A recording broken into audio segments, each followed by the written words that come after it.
اسی نہج پر عمل کرتے ہوئے یہ علماء کا ایک جمع غفیر بیٹھا ہے، اور انہی علماء سے جڑنے والی وہی جمعیت علماء آپ کے اسٹیج پر بیٹھی ہوئی ہے۔ یہ میرے اور آپ کے آقا کے اسی نقش قدم پر ہے۔ چلو ذرا دیکھیں کہاں ہے بے سہارا، چلو ان کا سہارا بنا جائے، کہاں ہے یتیم اور مسکین، چلو ان کا خیال کیا جائے۔ یہ ہے جمعیت علماء جو اللہ کے نبی کی سیرت کو منانے سے زیادہ اللہ کے نبی کی سیرت کو اپنائے ہوئے ہیں۔ آؤ ذرا دیکھیں کہاں ہے بے قصور جو جیلوں میں ٹھوس دیے گئے ہیں، جو جیلوں میں بند کر دیے گئے ہیں، لاؤ ان کو نکال کر کے ان کے کیس لڑے جائیں۔ ایک ایک مجرم پر، ایک ایک ملزم پر اگر 7-10 لاکھ بھی خرچ ہوں تو جمعیت علماء اپنے پلیٹ فارم سے اس کو جمع کرے گی اور ان بے قصوروں کو جیلوں سے نکال کر کے لے کر کے آئے گی۔ یہ ہے نبی کی سیرت، یہ ہے میرے اور آپ کے آقا کی سیرت۔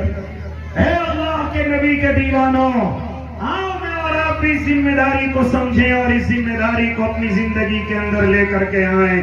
بہت میں نے اور آپ نے ڈرامے کر لیے ہیں، اب میرا اور آپ کا اصل مقصد سیرت کو منانا نہ ہو بلکہ سیرت کو اپنانا ہو۔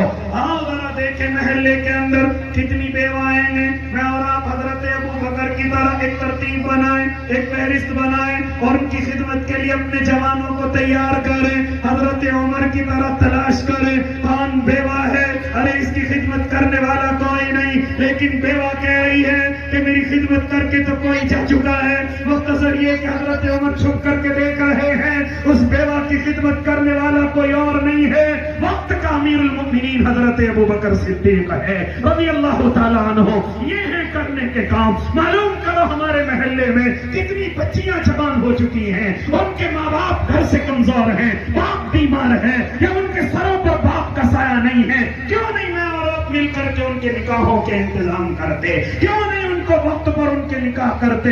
یہ ہے سیرت طیبہ کا کام۔ اے اللہ کے نیک بندو، معلوم کرو ہمارے محلے میں غلطی سے یا پریشانیوں کی وجہ سے کون قرضے میں ڈوب گیا ہے، کون قرضے میں ڈوبا ہوا ہے، غلطی کی وجہ سے ہو یا پریشانی کی وجہ سے ہو، آؤ ہم سب مل کر کے اس کو قرضے سے نکال کر کے لائیں۔ یہ ہے سیرت طیبہ۔